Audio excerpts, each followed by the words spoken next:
एक बार की बात है, एक छोटे से शहर में एक परिवार रहता था जिसमें महेश और उसकी मां बेहद खुशी से जीवन व्यतीत कर रहे थे। महेश ऑटो चलाता था और उससे जो भी आमदनी होती थी मां बेटा खुशी खुशी उससे गुजारा करते थे। एक दिन उसकी मौसी महेश के घर आई। उसने महेश की मां से महेश की शादी के बारे में बात की, जिसे सुनकर मां बहुत खुश हो गई। अब महेश के लिए एक अच्छी लड़की की तलाश शुरू होती है। कुछ ही दिनों में महेश की मौसी को निशा नाम की एक लड़की मिली जो देखने में बेहद खूबसूरत थी।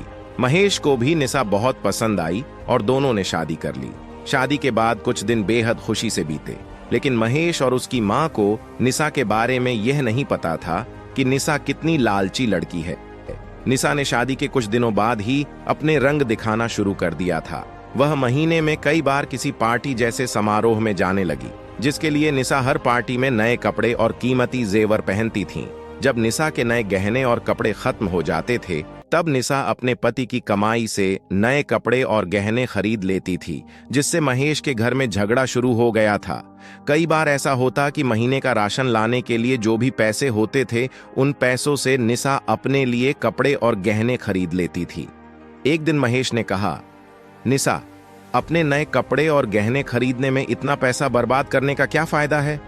आपको सोचना चाहिए कि आपके पति की इतनी कमाई नहीं है कि आप एक महीने में 10 बार किसी पार्टी में जाने के लिए नए नए आभूषण खरीदकर खर्च कर सकें। यह सुनकर निशा गुस्से से लाल हो गई और महेश से कहने लगी, तुम हमेशा मुझसे कहते रहते हो, कभी भी तुम ज्यादा कमाने के बारे में नहीं सोचते। यदि तुम ज्यादा ऑटो रिक्शा चलाते तो ज्यादा कमाई होती और आज मैं आराम से नए नए कपड़े पहन सकती। यह कहकर निशा अपनी सास के पास जाती है और कहती है, माँ जी, जो गहने आपके पास हैं मुझे दे दो, मैं इसे पहनकर पार्टी में जाऊंगी। महेश की मां ने पूरी बात सुनने के बाद कहा कि पुराने जमाने में सभी बहुएं अपने जेवर सास को देती थीं, लेकिन तुम मुझसे गहने मांग रही हो। निशा ने कहा, तुम गहनों का क्या करोगी, मुझे दे दो। अंत में महेश की मां ने भी अपने सारे गहने निशा को दे दिए और निशा उन गहनों को पहनकर किसी पार्टी में चली गई। इधर निशा के जाने के कुछ देर बाद ही घर में महेश की मौसी आ गई। उसने महेश की मां से निशा के बारे में पूछा तो मां ने निशा के बारे में सारी बातें बताईं। यह सुनकर मौसी ने निशा को सबक सिखाने की सोची। निशा की सास भी इस खेल में शामिल हो गई। महेश की चाची घर का सारा राशन और सामान अपने घर ले गई और थोड़ी देर में अपने सारे गहने और नए कपड़े ले आईं। गहने और कपड़े लाकर उन चीजों को घर की अलमारी में और कुछ को रसोई में रख दिया और अपने घर जाने लगी।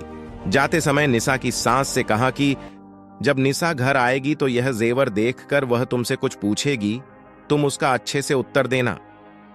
उसके कुछ ही समय बाद निशा किसी पार्टी से घर आई और अपनी अलमारी में सभी नए गहने देखकर बहुत खुश हुई। लेकिन शाम को जब निशा रसोई में खाना बनाने गई तो उन्हें फिर से राशन के डिब्बे में नए गहने मिले, जिसे पाके निशा की खुशी का कोई ठिकाना नहीं था। लेकिन जब निशा ने किचन में राशन की तलाश की तो उसे कुछ नहीं मिला, जिससे वह परेशान हो गई और अपनी सास के पास गई और पूछा कि मां जी, किचन का राशन कहाँ गया? तब सास ने कहा कि बहू, आपको गहने और कपड़े सबसे ज्यादा पसंद है, इसलिए आज मैंने घर का सारा राशन और सामान बेचकर आपके लिए नए गहने और कपड़े खरीदे लाए हूं। अब आप इसे पहन सकती हो और पार्टी में जा सकती हो। यह सुनकर निशा ने कहा कि ठीक है, मगर खाने के बिना मैं गहनों और कपड़ों का क्या करूंगी? तो सास ने फिर जवाब दिया कि अब खाना खाने की क्या जरूरत, तुम्हें अपनी सबसे प्यारी चीज मिल गई है, तुम्हें इसमें खुशी होनी चाहिए। यह सुनकर निशा को अपनी हरकत पर पछतावा होने लगा। तभी महेश की मौसी भी आ गई।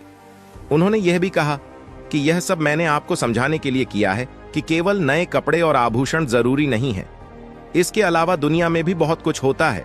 और अगर आपको नए गहने और कपड़े पहनने का इतना शौक है तो आप खुद क्यों नहीं कमाते और उस पैसे से ये सारी चीजें खरीद लेते हैं। सारी बातें सुनने के बाद निशा को अब सब कुछ समझ में आ गया और अब से उसने फिर कभी ऐसा नहीं किया और अपने पति के कमाए हुए पैसे में खुशी खुशी रहने लगी। इस तरह से महेश की मां जी ने अपनी बहू को लालच के कारण उसे और कोई कार्य नहीं दिख रहा था, इसलिए इन्हें यह रास्ता अपनाना पड़ा। इस तरह से बहू को सबक मिला और वह अपनों के बीच जिम्मेदारियों के साथ जीवन जीने लगी।